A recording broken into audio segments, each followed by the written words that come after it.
Hello, welcome to another coffee break with Kardec. Our 15-minute break for us to have some hot or cold drink, coffee, tea, hot chocolate, whatever.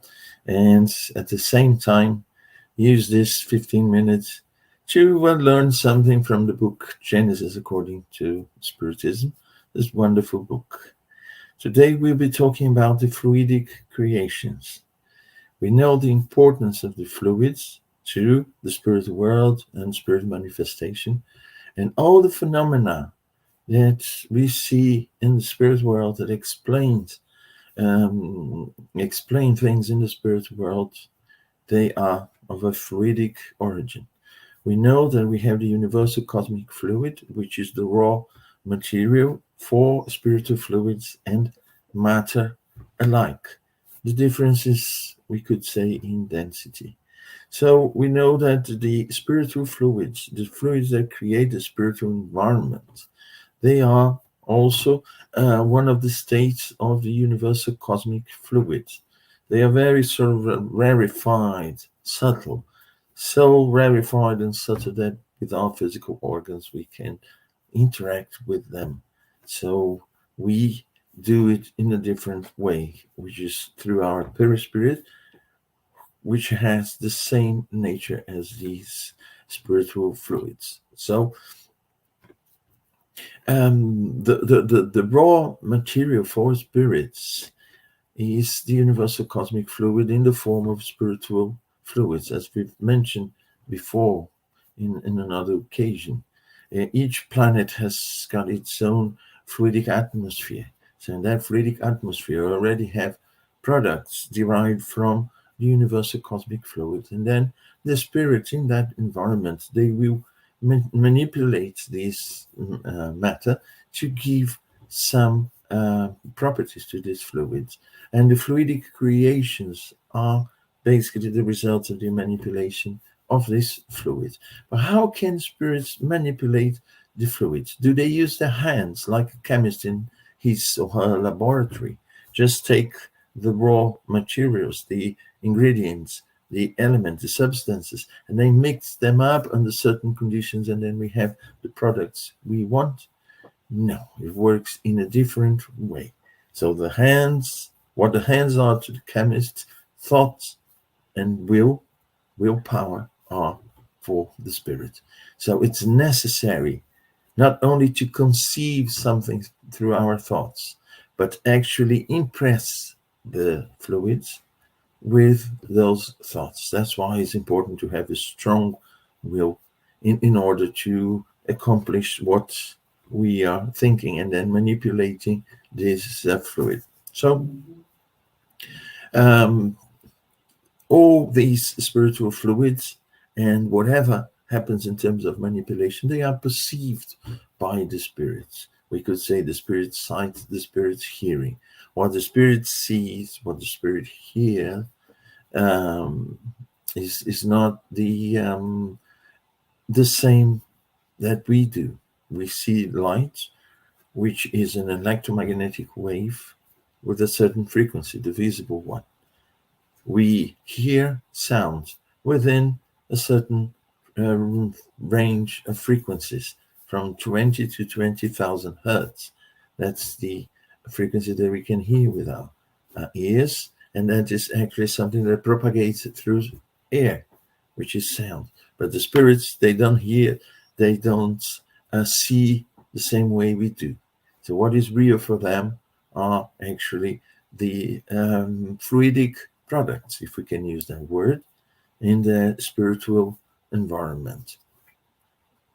So, and it goes beyond the physical senses. So the fluids, they are the vehicle for thoughts. Not only thoughts regarding spirits, but we know we are spirits. We have the same that spirits have plus a physical body at the moment. Yes, the physical body has provides some constraints, restrictions to the manifestation of our spiritual nature, but we are spirits just as much as a spirit in the spiritual world has this material, this fluidic envelope, the perispirit. We also have this fluidic envelope. But as I said before, gross matter, it restricts the manifestation of this perispirit while we are in a physical body. When we return to spirit, be it during our dreams, although we don't have the same degree of freedom, we have a sort of limited degree of freedom as the spirits who are already back in the spiritual world. We enjoy these freedom, and while we sleep, we are sort of not fully but detached from our physical body, and we can use our perispirit actually to interact with this environment, spiritual environment, just as much as a spirit, also with a certain limitation, because we are not fully detached from a physical body. Well, but let's go back to the creation. So the spirits, they act upon these fluids, and they use thought and will. This is what they have. But then comes a question. Do they do this 100% aware of what they are doing? Can also the spirits do that without being aware? Well, we constantly produce thoughts, and the will is the result of certain intentions, although we may not be aware of those intentions at the moment. We have them. And what the spirits say is that most of the time, this is an unconscious process. We want something, we have something in our mind, and sometimes we want that desperately. And that is at the back of our mind. So it is acting upon the fluids. And it's interesting because we see the fluidic atmosphere, individual fluidic atmosphere that all of us have is our perispirit. Perispirit, made out of the fluid, is actually derived from universal cosmic fluid, and it's enveloping the spirit, and the spirit is thought and is will. And naturally, that impresses upon our perispirit wherever this spirit is going through. The thoughts, the will, which are the results of the level, moral level, evolutionary level of that spirit, but also what is in the mind, what is bothering the spirit at that moment, or what is bringing some happiness and joy. That's why we say that, we are very heavy when we are unhappy. We are very concerned about certain things. We say, oh, I'm very heavy today. And we say, oh, you are so, light, so almost like shining when we are very, very happy, truly happy. That is a process that is natural. So we see that thought, by means of thoughts, the spirits, all of us, we impart upon the fluids, we give them direction, we agglomerate them, we combine them, we disperse them. So all this is done through thoughts and will. The difference from a more evolved spirit to a less evolved one is that the more evolved can do that with a higher degree of awareness, this type of manipulation. It's interesting to see that also for the spirit, an example of this transformation, as it were, in the perispirit by thought and will, is when we experience that as incarnate as well. Sometimes we start to remember something, and it was something that left a certain impression in us. And when we remember that, we sort of get immersed in those memories. And then we remember places, we can feel, smell, we can, experience almost like physically what we remember. And for the spirits, that very same process creates a transformation on the perispirit, and the perispirit gets back, assumes the form and everything, including the clothing that the spirit had at that time. That is so strong in the spiritual world for the spirits, without the constraints of the physical body, that they immediately change their form, they change their appearance, they take up the appearance they had when they experienced those moments. And that's why, for those who can see, the mediums who can see the spirit, sometimes they see a certain spirit, not as that spirit was in his or her last incarnation, but as they present themselves according to the memories, and sometimes very nice, agreeable one, sometimes not that nice, very disagreeable one.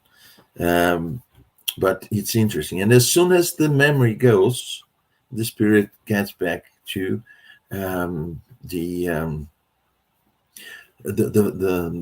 form it had in the last incarnation. But having said that, for some spirits who are attached to certain situations, to certain problems, certain difficulties that those spirits bring with them, they can't read themselves immediately from that. I mean, I've said it, that as soon as we stop thinking about that particular moment in time, we return to our present form. But some spirits, they carry on the memories impressed in their perispirit. Sometimes the way they used to dress in a certain incarnation, or physical problems that they had. Sometimes they died in an accident, so they bring the deformities, the problems, as if the perispirit had those problems. The perispirit doesn't have that problem, but that problem is created on the perispirit by the strong impressions that those moments left in that particular spirit, and that can be treated. It can be treated. We sometimes see spirits coming to a mediumship session, and they bring with them the problems and also the deformities, the appearance related to those problems they have, something that is very strong, that they can detach themselves from that. And they receive treatment in different levels. And for the spirits, as I've said before, the impressions left by the spiritual fluids is real. It's something that is real. So those spirits who project upon their perispirit deformities, problems that they had, which affected them very much, and they can read themselves immediately from them, they will project that in the perispirit. And of course, it's fluid. And also, the spirits say, as I've mentioned, we can agglomerate, combine, and disperse them. That's why the treatment is not only, sometimes is not only talking, bringing the spirits to a different state of mind, to a different understanding, but also treating in fluidic terms the spirit, receiving treatment that involves combining and dispersing sometimes certain types of fluids. So it is on both levels. And we also have one aspect that is very interesting, is that we project upon our perispirit whatever intentions, thoughts that we have. When we read some of the spiritist books in the spiritist literature, when spirits say that they could see projected upon the face or the perispirit of a certain spirit what he was thinking, what he was dreaming, what the intentions were. Yes, it's true. The spirit, when they think about that, they are planning something, they have certain intentions that immediately projects upon the perispirit, almost like creating an image, a story that can be seen. A film, a photograph, or whatever can be seen. That's why some spirits can read what other spirits are thinking, are planning, because they project that. Always bearing in mind that thoughts, immediately are enveloped by the fluids with the properties that those thoughts attribute to the fluids. Fluids per se, they have no properties whatsoever. The fluid is good or is bad according to the impression that the fluid has received from the thought that manipulated those fluids. If I'm good, I'm thinking good, I'm manipulating the fluids around me to give them nice properties.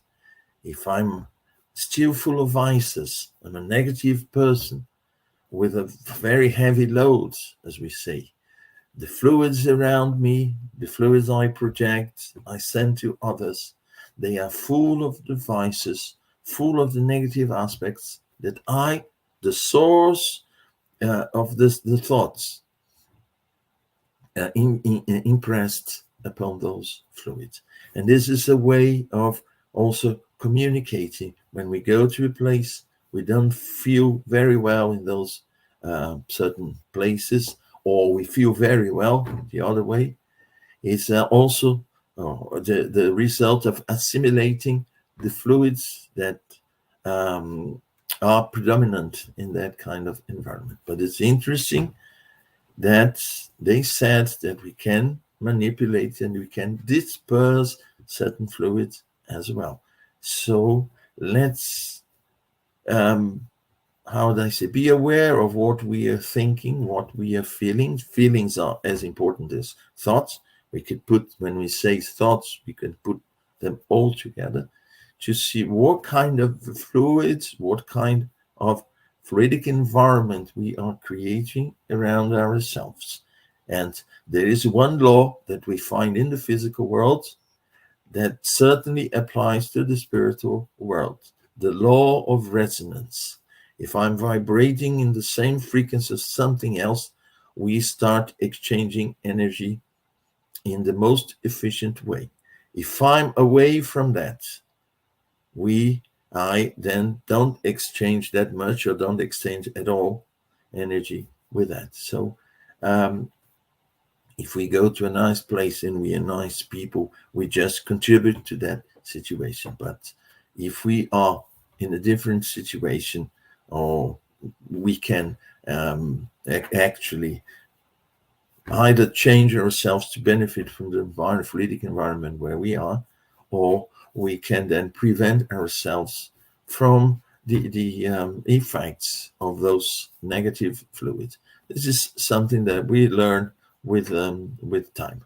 But these are all the results of fluidic creations that we all of us, we create. We create, being conscious, aware of that or not. But this is a constant creation.